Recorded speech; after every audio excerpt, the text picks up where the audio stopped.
Halo Sobat Sejarah, hari ini saya berkesempatan untuk mengunjungi sebuah tempat yang bernilai sejarah bagi perjuangan Diponegoro, yaitu di sebuah delta Kali Progo di Kelurahan Magelang, Kota Magelang. Tepat 190 tahun yang lalu di tempat ini, Pangeran Diponegoro beserta laskarnya bermukim selama 20 hari dari tanggal 8 hingga 28 Maret 1830 hingga berujung penangkapan beliau di gedung Residenan. Seperti apa penjelajahan saya kali ini? Simak terus di penjelajahan pertama.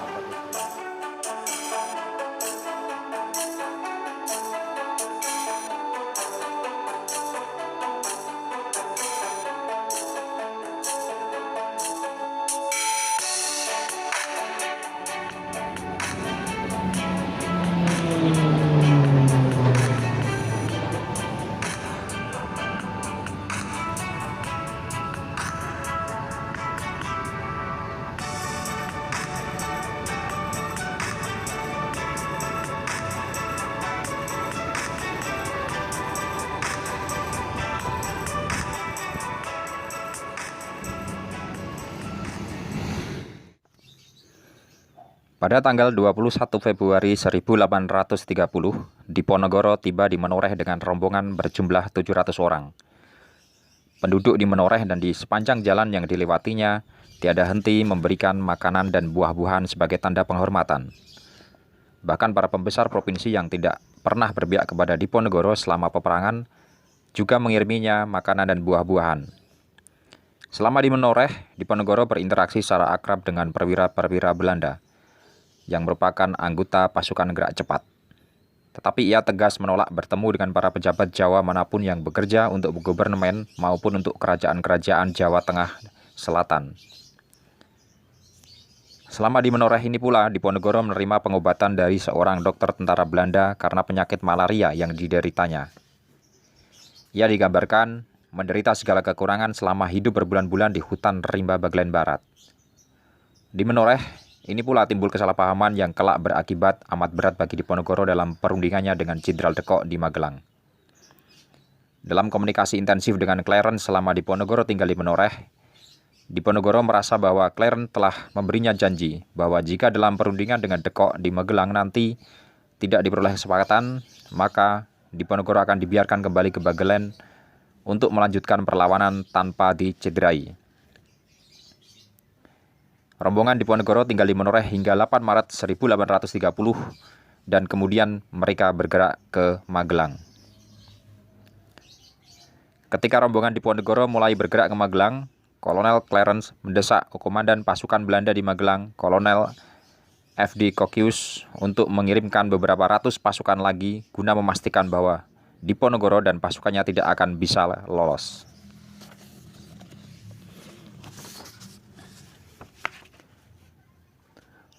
Rombongan Diponegoro tiba di kota Magelang pada tengah hari menjelang sore pada tanggal 8 Maret 1830. Rombongan itu berjumlah sekitar 800 orang, sebagaimana terbuktikan nantinya dari jumlah senjata yang dilucuti oleh Mayor Michel menyusul penangkapan Diponegoro, yakni 852 tombak, 87 bedil, dan sejumlah besar keris. Diponegoro menolak ajakan De Kock untuk berunding pada hari-hari setelah kedatangan karena saat itu, mulai pada tanggal 25 Februari 1830, adalah bulan Ramadan. Untuk mencegah Diponegoro kembali ke Menoreh, guna menyepi dalam menjalankan puasa, De Kock membuatkan baginya dan rombongan sebuah pesanggeran di wilayah Meteseh di sebelah barat laut Magelang, persis di kawasan pinggir Kali Progo. Pesanggeran ini amat besar, dibuat dari bambu dan dikerjakan oleh penduduk yang dipaksa oleh Residen Kedu F.G. Falk. Sehingga banyak penduduk Magelang terpaksa berpindah sementara untuk menghindari kerja rodi dalam pembuatan pesanggeran itu. Tanggal 10 Maret 1830 terjadi gerhana bulan total yang oleh penduduk Magelang dimaknai sebagai pertanda buruk. Kota Magelang dan wilayah Meteseh menjadi semakin ramai dengan masuknya 800 orang rombongan Diponegoro. Setiap hari berdatangan ke sana untuk bertemu dengan Diponegoro, para pejabat dari Jogja, pengrajin dan pegawai keraton, para pandai besi, dan lain-lain. Termasuk di antara mereka adalah para bekas prajurit Diponegoro dari Pajang, Kedu, dan Bagelen. 5 ekor kerbau disembelih setiap hari untuk memberi makan para pengikut Diponegoro. Dari sisi barat Kota Magelang.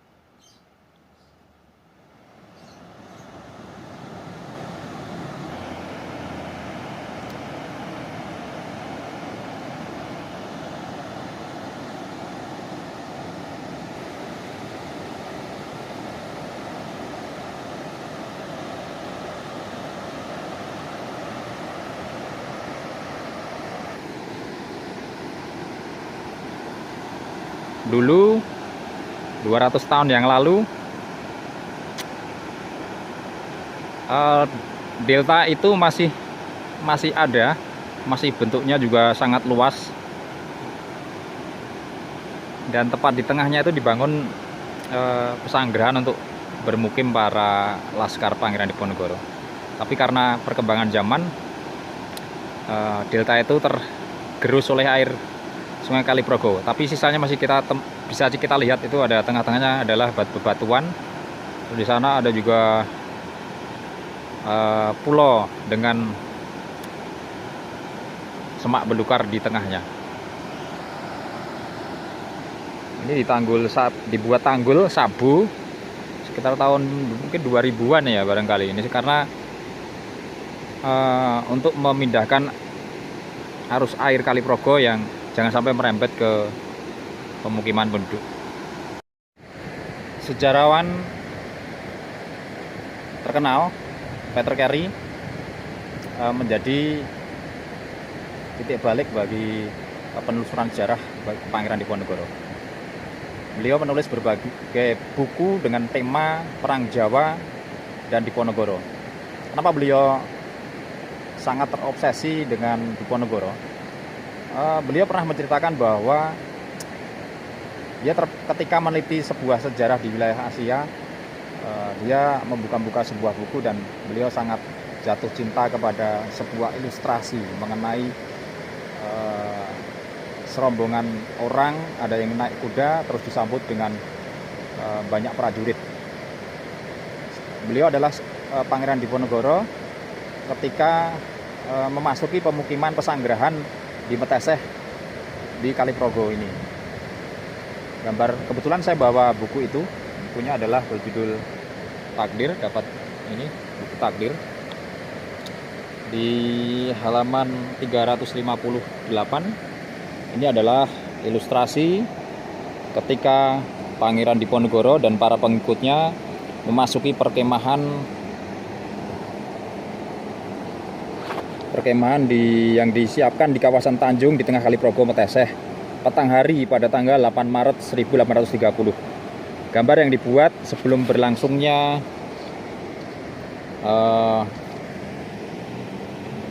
perundingan damai dengan Belanda yang berujung dengan penangkapan Pangeran Diponegoro pada 28 Maret 1830. Ya. Litografi hitam putih karya Wilhelmus van Gonenwoud ini berdasarkan sketsa yang telah dibuat oleh ofisir Belanda mayor yang kemudian menjadi mayor jenderal, yaitu Ridder de Stuur pada tahun 1792 sampai 1881. De Stuur seperti ini adalah karya de Stuur. Inilah yang membuat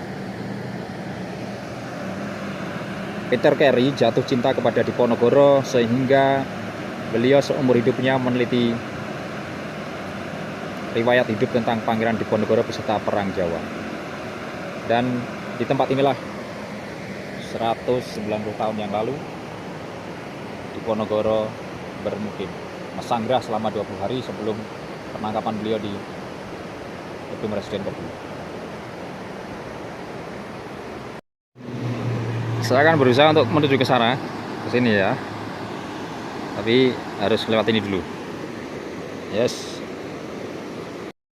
Saya akan berusaha untuk menuju ke sini, melihat lebih dekat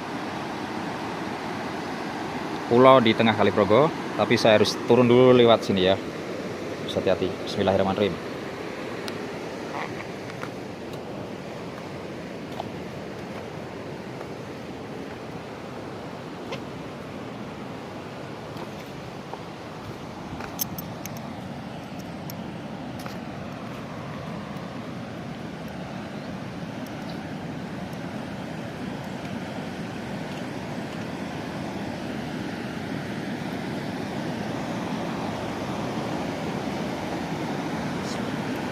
hukum. Ini kondisi dari Sungai Progo.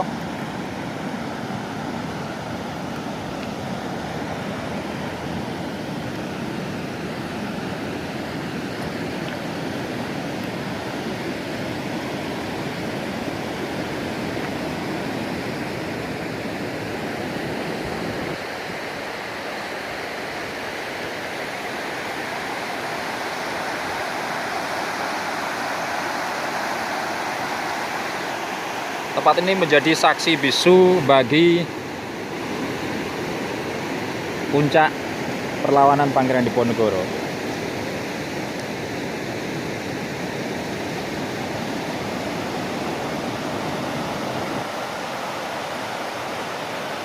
...190 tahun yang lalu, seorang pahlawan besar selama 20 hari bermukim di sini bersama dengan keluarganya, bersama dengan laskarnya.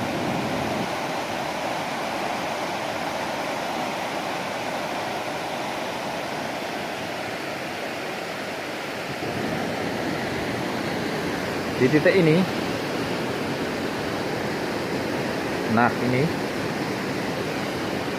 sekitar sini, seperti yang saya ceritakan tadi, bahwa di situ ada batu kotak yang konon dipercaya sebagai tempat sholatnya Pangeran Diponegoro.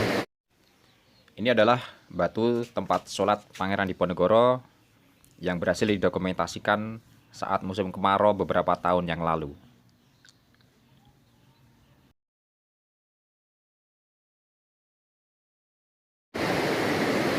Sayang sekali batu itu belum bisa diselamatkan, dievakuasi tempat yang lebih baik lagi.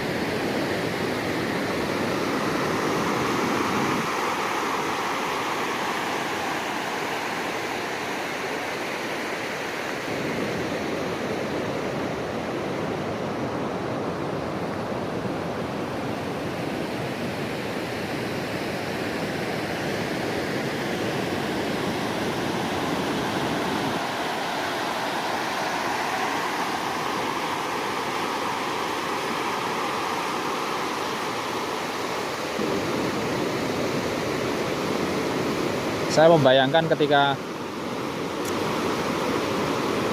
190 tahun yang lalu, waktu itu juga musim hujan, karena juga Pangeran Diponegoro beserta laskarnya bermukim di sini di bulan Maret. Bagaimana kondisi mereka ketika suasana hujan, sungai deras seperti ini, sedangkan para laskarnya juga mereka membawa keluarga.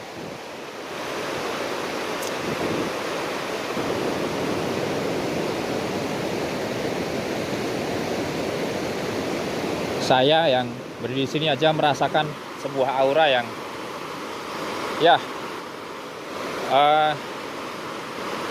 sangat-sangat begitu menyentuh ya.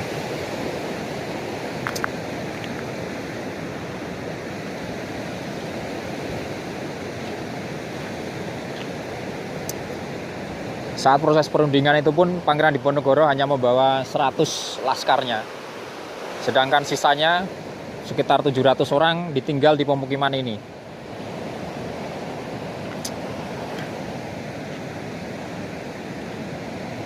Barangkali ketika sang Kanjeng Pangeran ditangkap beserta beberapa orang pilihannya dan 100 laskar prajuritnya yang berangkat ke Karsidenan, sisanya yang ada di sini tentu seperti anak ayam kehilangan induknya. Mereka barangkali tersebar, melarikan diri, menyelamatkan diri, jangan sampai ditangkap oleh Belanda, atau berusaha untuk menyamar, berusaha untuk berganti nama, berganti profesi dan sebagainya.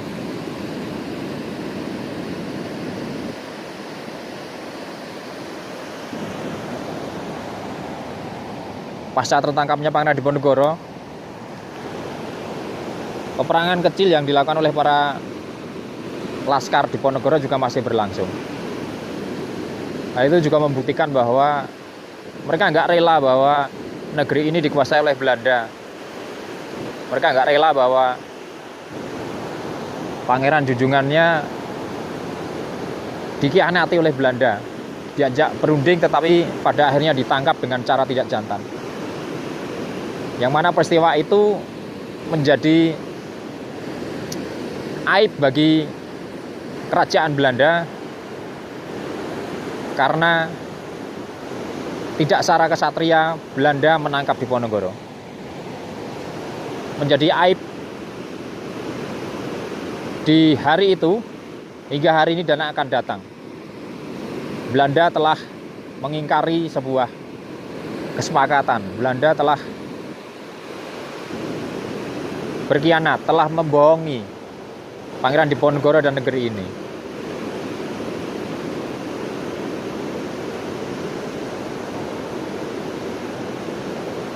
Dan tak pantasnya seorang pangeran, seorang pemimpin perlawanan ditangkap dengan cara tidak kesatria.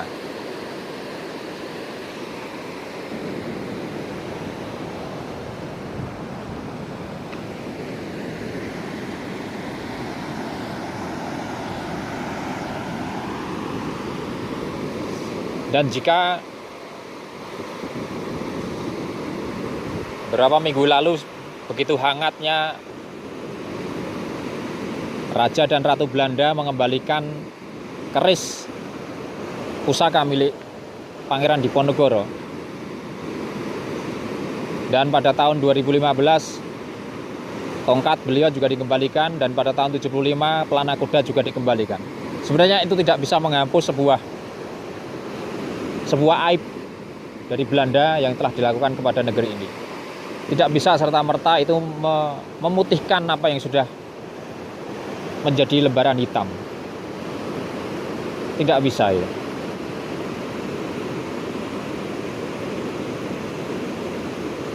Bahkan jikapun semua yang berkaitan dengan Diponegoro dikembalikan, itu tidak serta-merta bisa memulihkan luka negeri ini atas perlakuan sewenang-wenang Belanda terhadap Diponegoro dan negeri ini.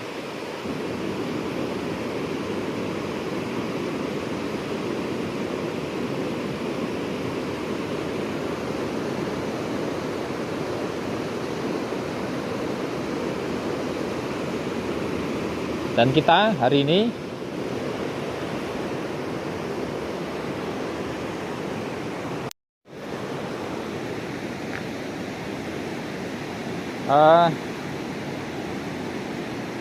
beberapa hari yang lalu pemberitaan di berbagai media massa menghangat ketika pemerintah Belanda, kerajaan Belanda melalui raja dan ratunya mengembalikan pusaka, keris pusaka Pangeran Diponegoro. Kalau kita tengok 5 tahun yang lalu, pada tahun 2015, hal serupa juga dilakukan oleh pemerintah Belanda dengan mengembalikan tongkat pusaka Kanjeng Pangeran Diponegoro. Tahun 75 juga ada pelana kuda yang dikembalikan. Tapi apakah pengembalian itu akan mengembalikan nama baik Belanda? Belum tentu. Apakah juga jika misalkan seluruh aset, seluruh harta pusaka milik Diponegoro dikembalikan, apakah bisa mengobati luka rakyat Indonesia? Tentu tidak bisa. Tidak bisa memulihkan, serta-merta memulihkan. Karena apa? Yang dilakukan oleh Belanda 190 tahun yang lalu merupakan aib bagi Belanda itu sendiri, dan tentu saja membawa luka bagi negeri kita. Bagaimana Belanda telah berbohong kepada Diponegoro, yang konon dia akan diajak berunding secara damai, tapi nyatanya ditangkap dengan cara yang licik dan dikhianati.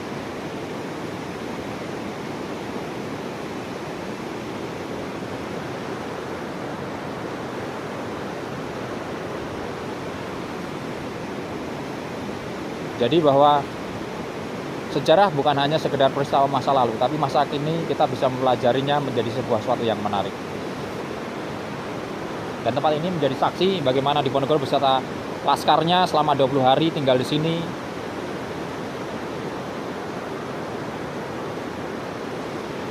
Bersahabat dengan air, dengan sungai, dengan hujan, dengan bebatuan dan sebagainya. Bayangkan. Peristiwa ini barangkali hanya beberapa baris saja tertulis di dalam beberapa buku yang ditulis oleh para sejarawan. Tetapi bahwa tempat ini menjadi bagian penting sejarah Diponegoro dan negeri ini ketika sebelum beliau ditangkap. Selama bulan Ramadan, selama 20 hari itulah Pangeran Diponegoro beserta laskarnya di sini berpuasa sebelum pada akhirnya tanggal 1 Syawal beliau berkunjung ke rumah Residen Kediri. Hal ini dilakukan untuk kedua kalinya di tanggal 2 Syawal yang pada akhirnya berujung pada penangkapan beliau.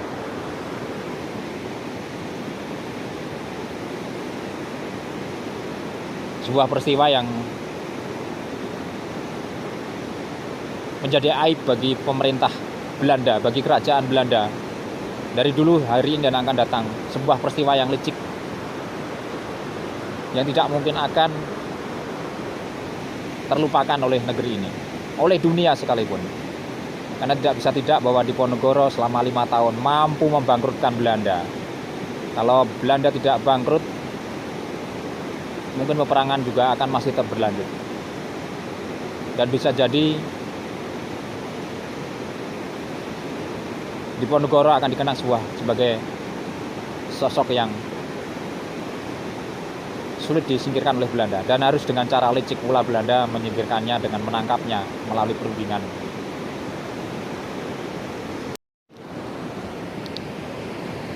Oke, sobat sejarah, sobat jelajah, demikian penelusuran saya, penjelajahan saya di Kaliprogo di dekat Meteseh, Kota Magelang, dalam rangkaian penjelajahan jejak Diponegoro menyambut 190 tahun penangkapan Diponegoro.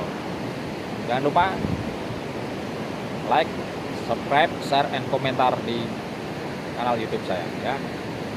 Bukan untuk saya, tapi untuk generasi hari ini dan akan datang, bahwa sejarah bukan hanya sekedar mencatat sebuah peristiwa, tapi menjadi sebuah pembelajaran yang baik bagi kita, bagi negeri ini, bahwa persatuan, bahwa nasionalisme, bahwa persatuan negeri ini itu menjadi nomor satu. Kita beragam dan kita harus bersatu untuk melawan penjajahan. Penjajahan saat ini bukan lagi seperti halnya di masa lalu. Baik, terima kasih. Kita ketemu di lain waktu di acara yang berbeda lagi. Sampai jumpa. Terima kasih.